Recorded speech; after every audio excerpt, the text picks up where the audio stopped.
Good day, everybody. This is E. Marcel Pertune, and welcome to another edition of Fighting Peaches.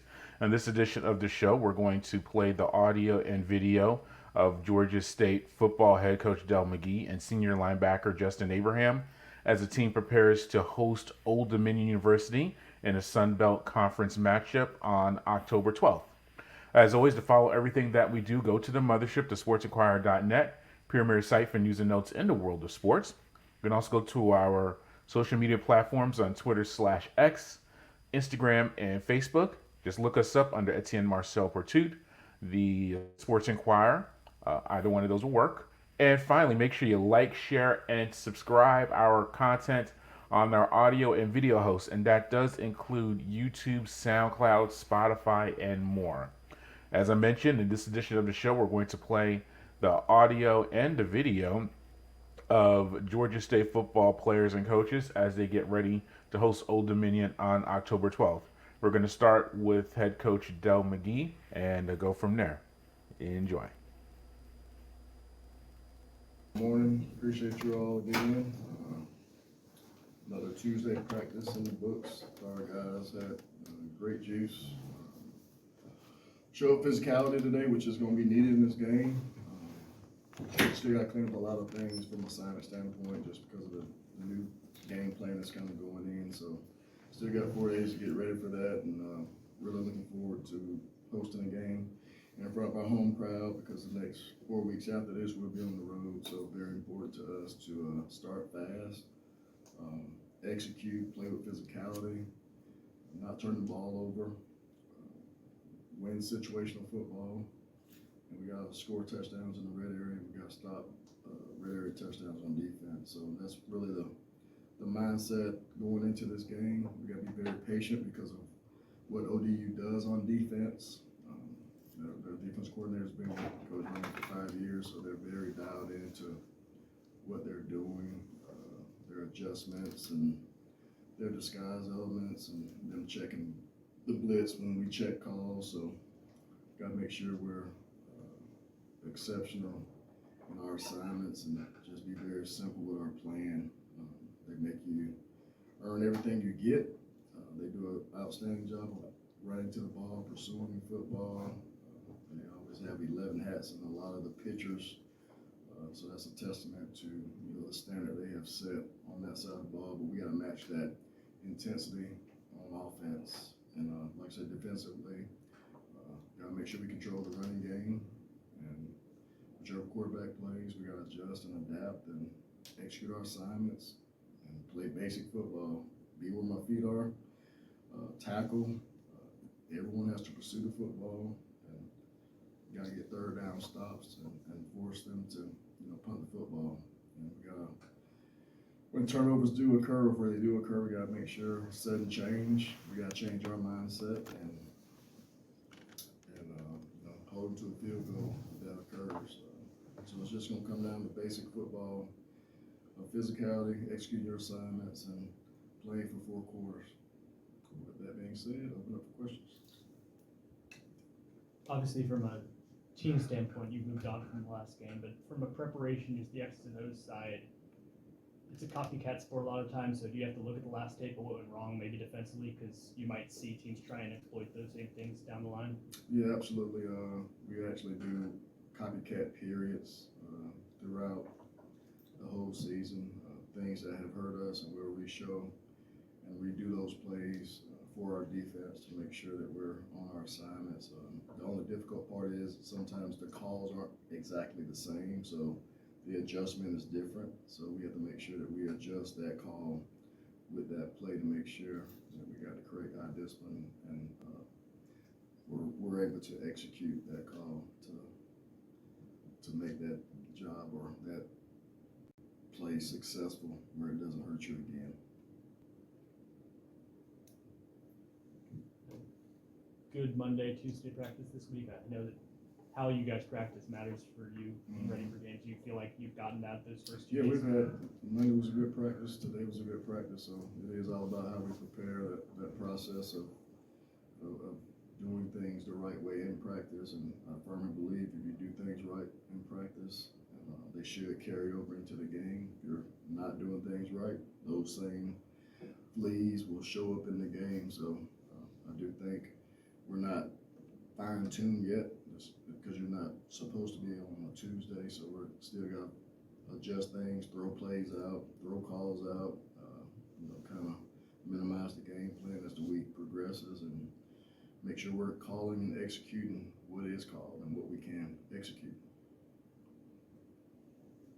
Now, what you can do about the schedule, have you been a part of a schedule before that's had a bye week, a game, and another bye week? Never, that's a tough deal, and it is what it is, can't control it. I saw that when I got hired, so it's just part of the schedule, and we gotta be smart as coaches, and we gotta make sure we're fresh at the same time. Don't lose your physicality or your edge and your conditioning. So, that's the difficult part in this part of the season.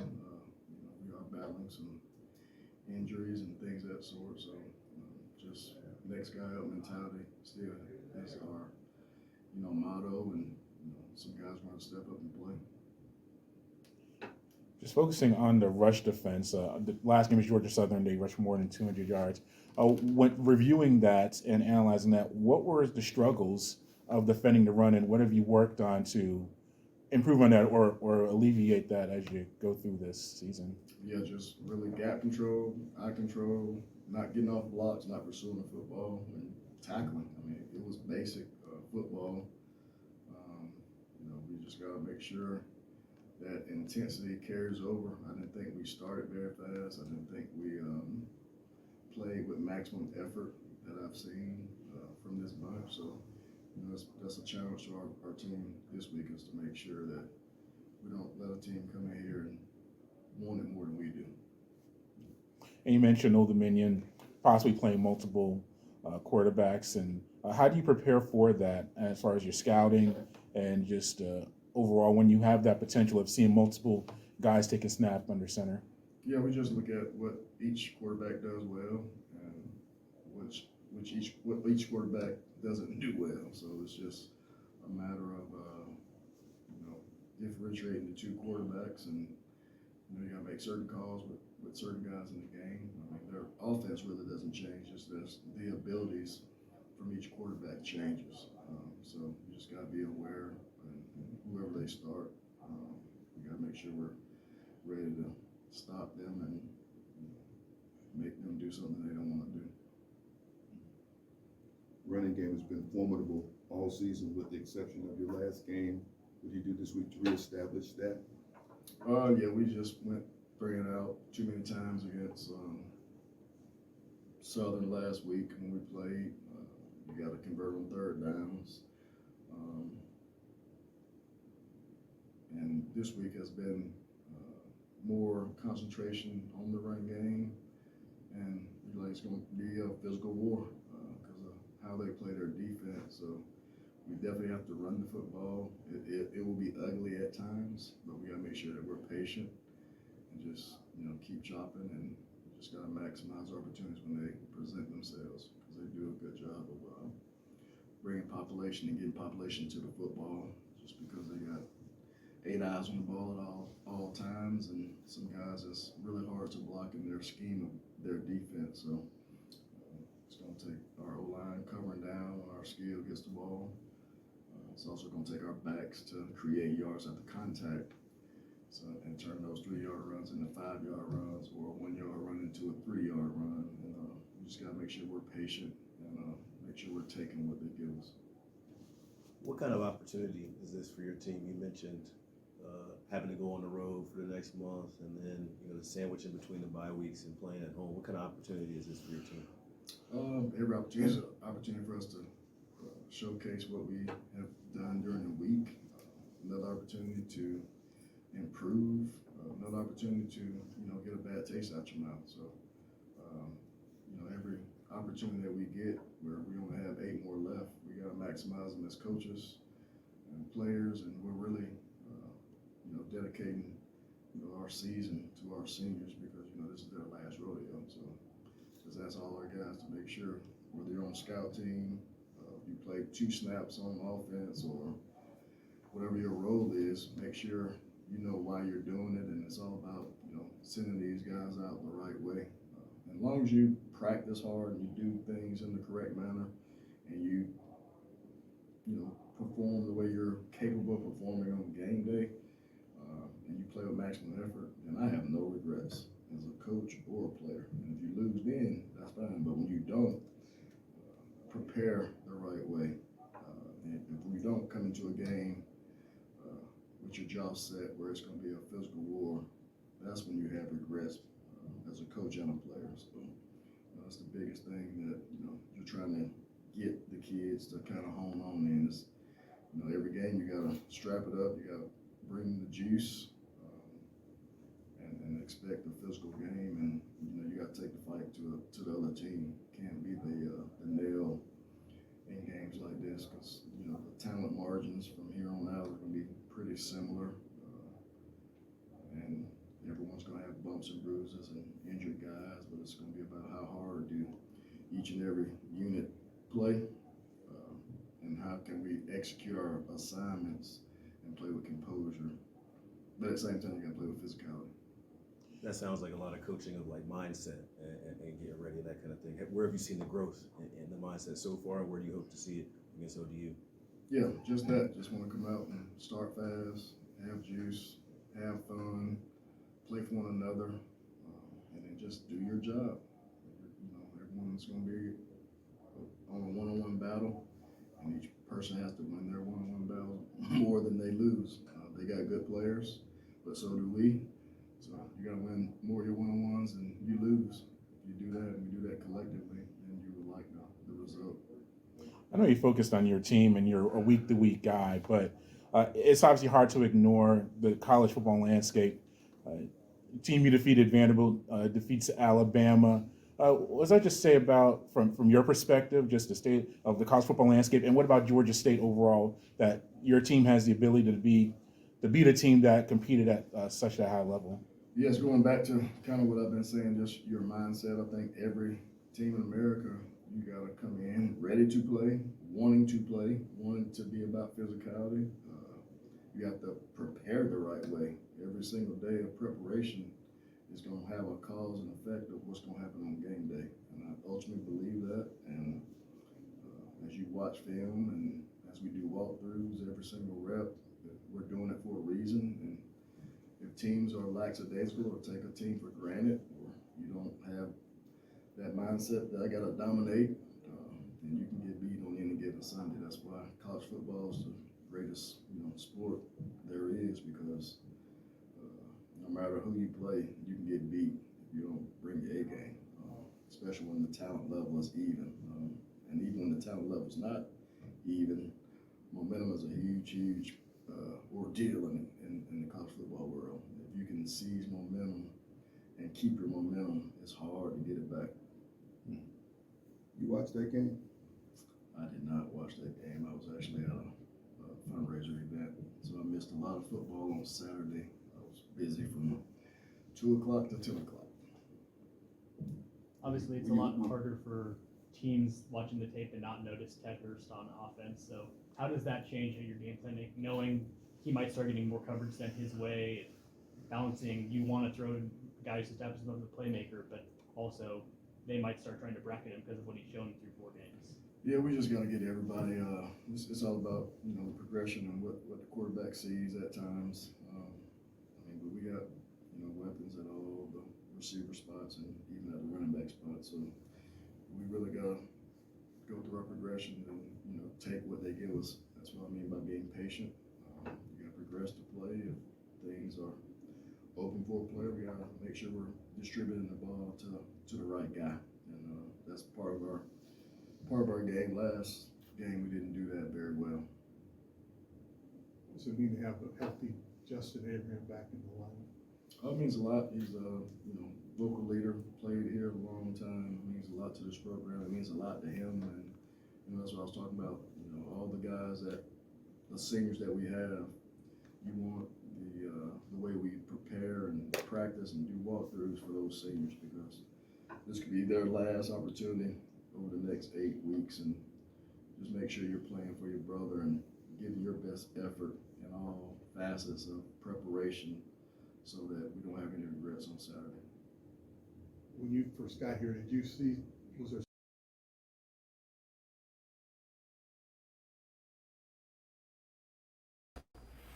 Okay, and that was head coach Dell McGee for Georgia State as team gets ready to host Old Dominion. And speaking of Justin Abraham, let's get Justin up here on this edition of the Fighting Peaches and his thoughts on the upcoming matchup, and then we're going to wrap up this edition of this show. Maybe a different energy these first couple days of practice getting ready for this game? Oh yeah, we definitely feel a different energy, a higher focus, and a higher attention to detail. how you feeling? Pretty good, man. You know, blessed and highly favored. I'm on this side of the green, so ain't no need to complain about nothing. You know what I mean? Just reviewing that Georgia Southern matchup, just what were some of the struggles defensively, especially defending the run, and how do you try to improve on that as you prepare for Old Dominion? I think it was a lot of execution. I feel like we wasn't there mentally.